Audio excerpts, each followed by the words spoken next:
মেঘমালা আকাশে উড়ে উড়ে যায়। সুবহানাল্লাহ, সুবহানাল্লাহ, সুবহানাল্লাহ। আল্লাহু আকবার, আল্লাহু আকবার, আল্লাহু আকবার।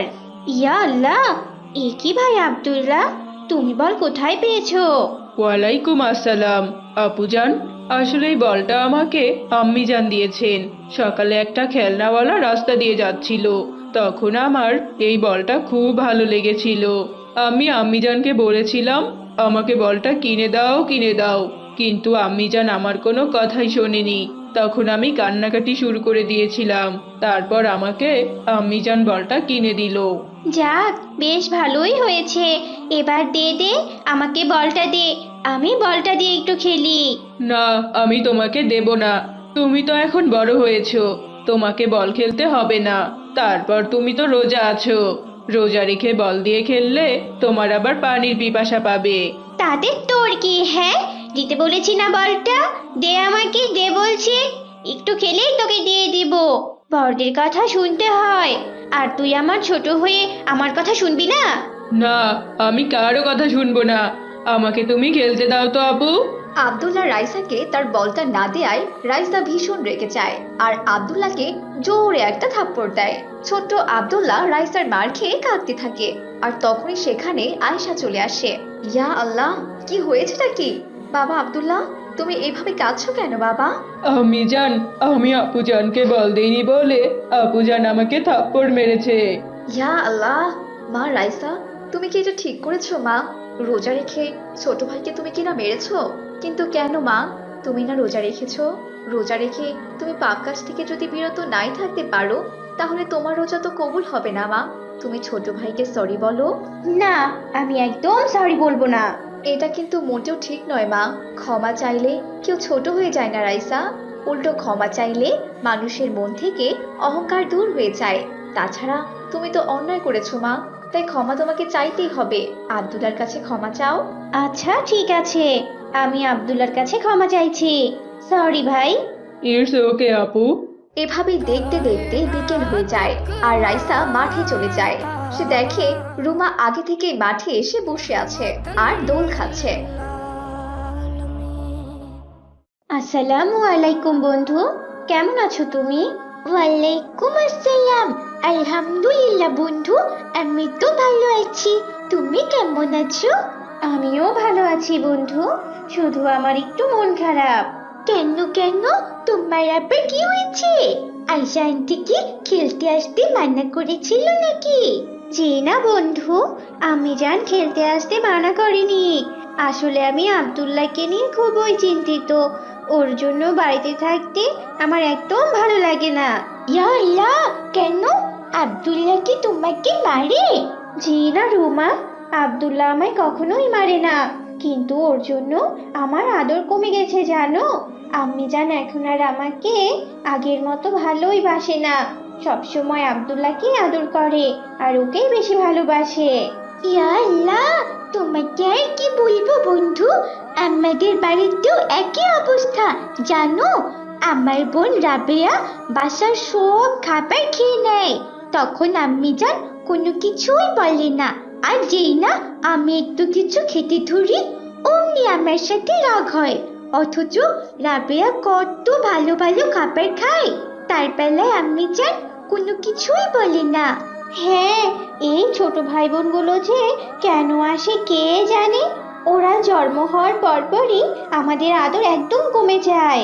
তারা যখন এভাবে কথা বলছিল, তখন তারা রুকাইয়াকে দেখতে পায়। রুকাইয়া বন্ধু, কোথায় যাচ্ছ তুমি?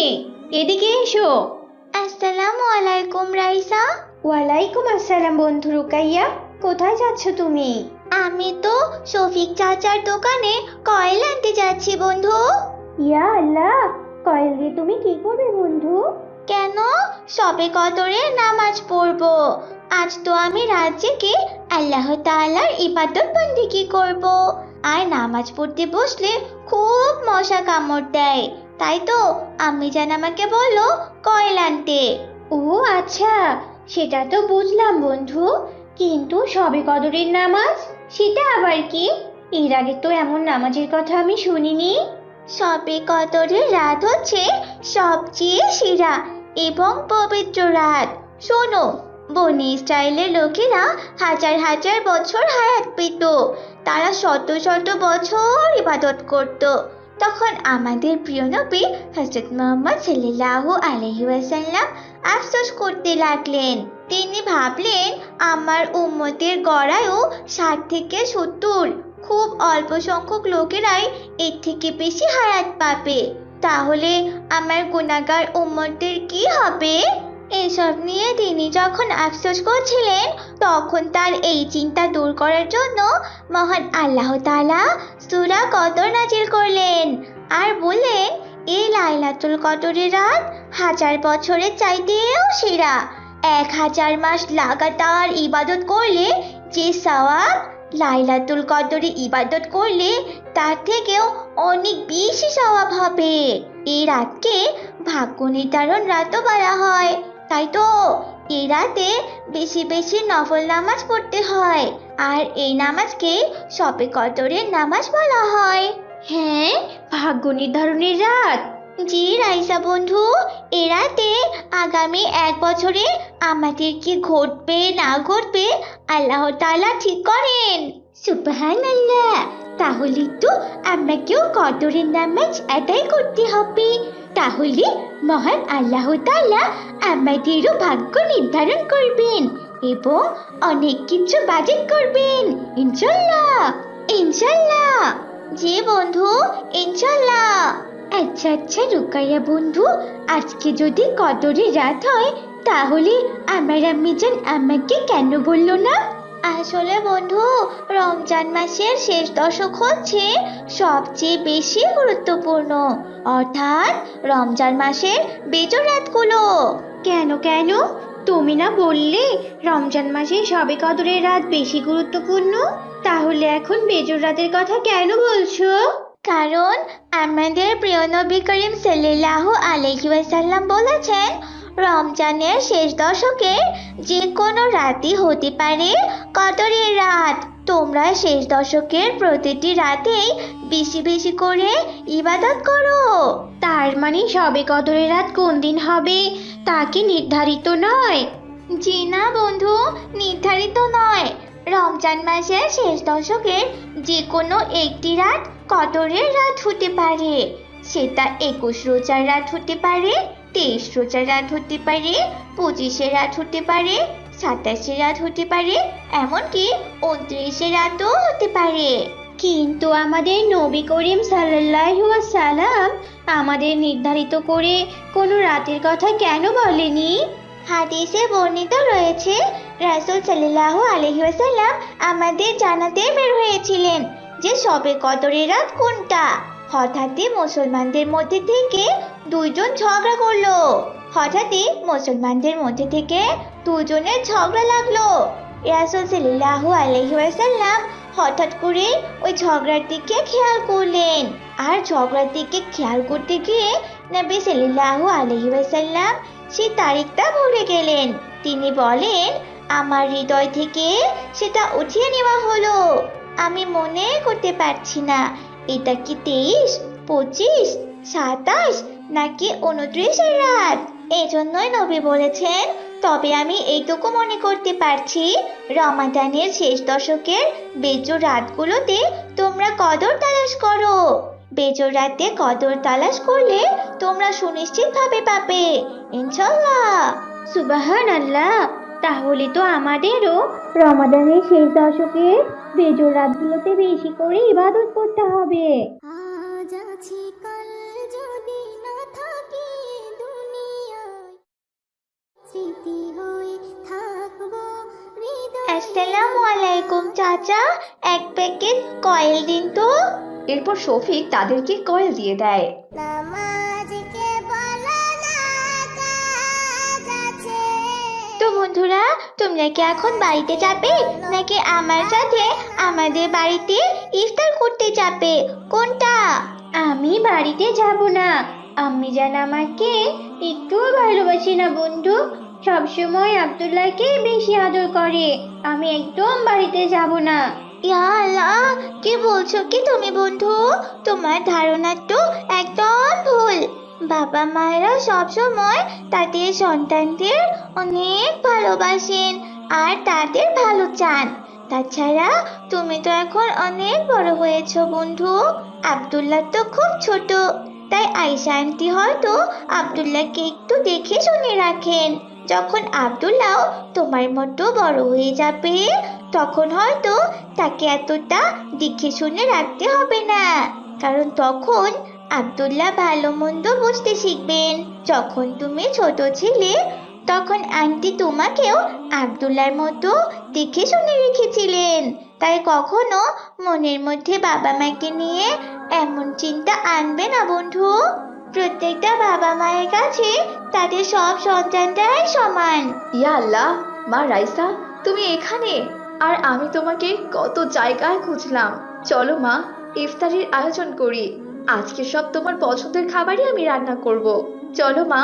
ইয়া আল্লাহ, সত্যি তো আম্মি জান আমাকে ভীষণ ভালোবাসেন, তাই তো আমার পছন্দের খাবার রান্না করতে চাইছেন। তার মানে রুকাইয়া বন্ধু ঠিকই বলেছে, আম্মি জান আব্দুল্লাহকেও ভালোবাসেন আর আমাকেও ভালোবাসেন। রুকাইয়া বন্ধু, জাজাকাল্লাহ খাইরন। এরপর রাইসা আয়শার সাথে বাড়িতে চলে যায়, আর রুকাইয়া রুমাও নিজেদের বাড়িতে ফিরে আসে। তো বন্ধুরা, আমাদের আজকের গল্প তোমাদের কাছে কেমন লেগেছে? যদি আমাদের গল্পটি তোমাদের ভালো লেগে থাকে, তাহলে অবশ্যই একটি লাইক করে দিবে।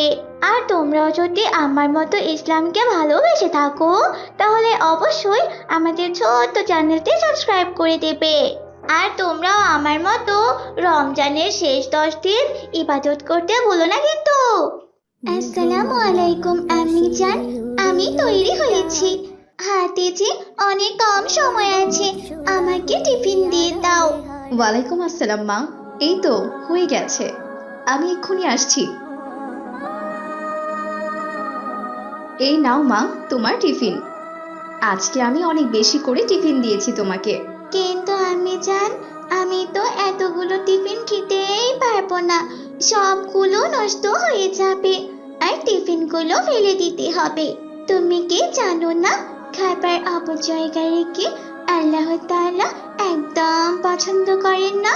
সে তো আমি জানি মা, কিন্তু তুমি হয়তো ভুলে গেছো, আজ তুমি আমাকে বেশি করে টিফিন বানাতে বলেছিলে।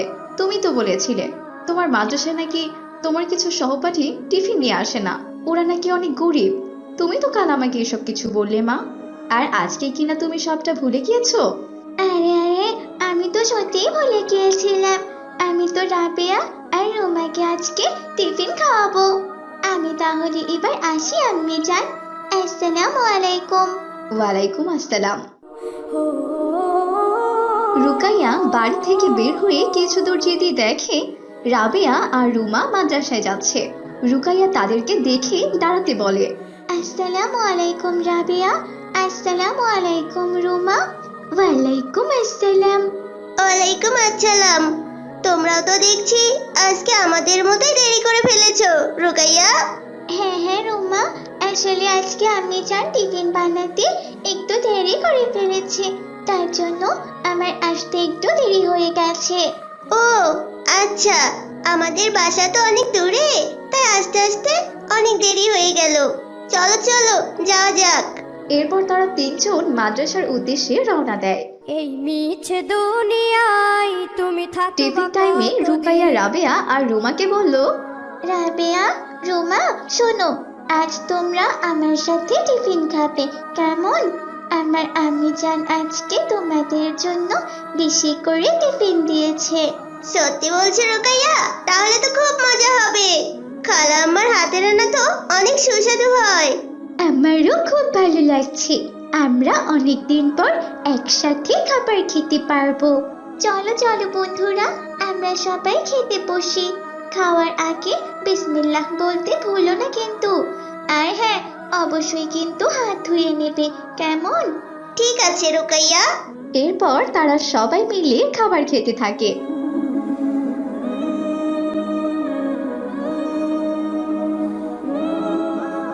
রাবেয়া, এক গ্লাস পানি এনে দাও তো। তুমি দেখতে পারছো না আমি খাবার খাচ্ছি, তাই আমি যেতে পারবো না। তুমি যাও, নিজের জন্য পানি নিজেই এনে খাও রুমা। আস্তাগফিরুল্লাহ রাবেয়া, কাউকে এভাবে বলতে নেই। কাউকে পানি খাওয়ানোর মতো উত্তম কাজ আর দ্বিতীয়টা হয় না। আমাদের মহানবী হযরত মুহাম্মদ সাল্লাল্লাহু আলাইহি ওয়াসাল্লাম বলেছেন, যখন তোমাদের গুনাহসমূহ বেশি হয়ে যাবে তখন তোমরা মানুষকে বেশি বেশি করে পানি পান করাও, তাহলে তোমাদের গুনাহগুলো গাছের পাতার মতো ঝরে যাবে, অর্থাৎ গুনাহগুলো মাফ হয়ে যাবে। আর তাছাড়া কাউকে পানি পান করালে অনেক সওয়াব হয়। সুবহানাল্লাহ। সুবহানাল্লাহ, তুমি তো অনেক কিছু জানো রুকাইয়া। এত কিছু তুমি কোথা থেকে শিখলে রুকাইয়া? আমরা পানি পান করার ফজিলত সম্পর্কে তো কোনো কিছুই জানি না। হুজুর তো আমাদেরকে কোনো কিছুই বলেনি। তোমাকে হুজুর নিশ্চয়ই বলেছে। না না বোন, আমাকে তো হুজুর কোনো কিছুই বলেনি। আমি তো এসব কিছু আমার আম্মি জানের কাছ থেকে শিখেছি। আমার আম্মি জান আমাকে আরো অনেক কিছু শিখিয়েছেন জানো। সত্যি পানি পান করার যে এত ফজিলত, আমি তো সেটা আগে জানতামই না। দাঁড়াও, আমি এক্ষুনি রুমাকে পানি এনে দিচ্ছি।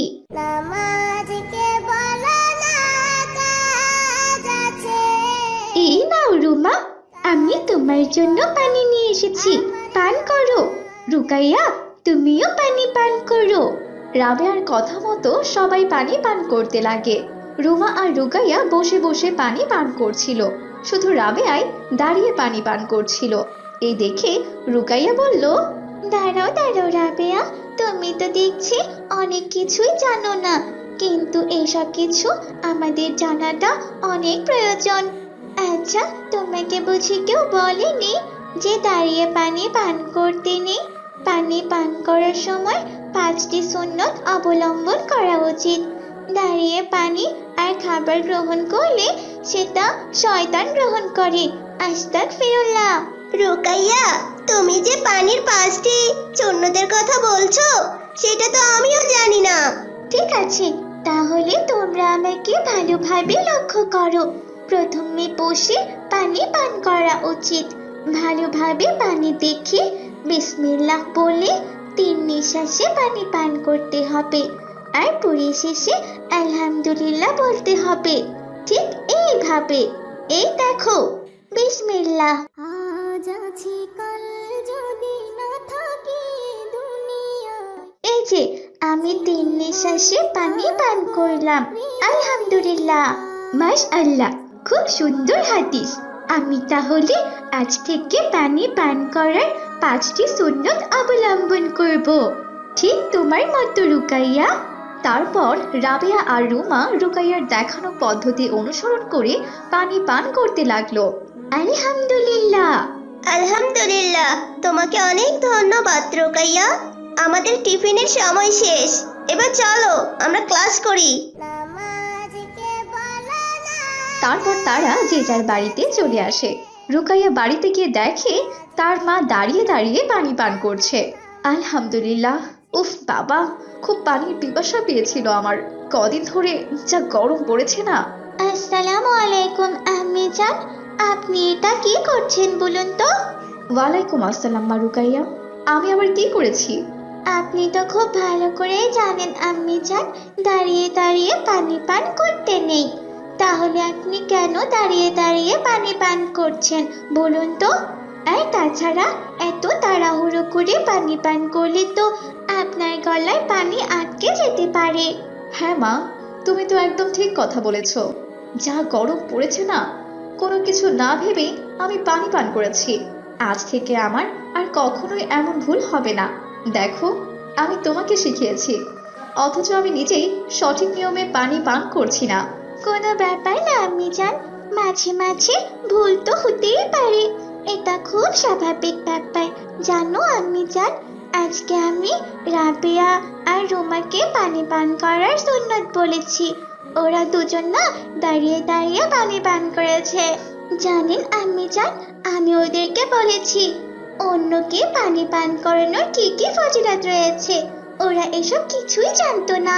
মাশআল্লাহ, তুমি অনেক ভালো করেছো মা। সত্যি তুমি আমার আদর্শ মেয়ে।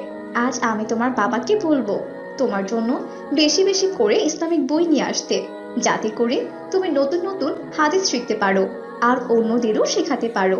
কেমন? ঠিক আছে আম্মি জান, ইসলামিক বই পড়তে আমার খুব ভালো লাগে। এতে অনেক কিছু শেখা যায়, জানা যায়, আর অনেক আমল করা যায়।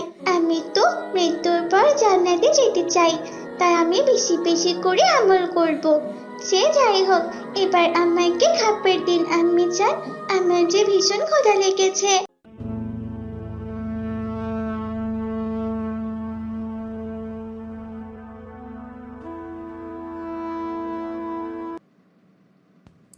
সালামু আলাইকুম বন্ধুরা, আমাদের ভিডিওগুলো যদি তোমাদের ভালো লাগে তাহলে লাইক, কমেন্ট এবং বেশি বেশি শেয়ার করো। আমাদের সাথে এমন নতুন নতুন দোয়া শিখতে আমাদের চ্যানেলটি সাবস্ক্রাইব করে রাখো এবং পাশে থাকা বেল আইকনটি ক্লিক করে রাখো, যাতে করে আমরা নতুন ভিডিও ছাড়লেই তোমরা বুঝতে পারো। আসসালামু আলাইকুম। সবাইকে ধন্যবাদ।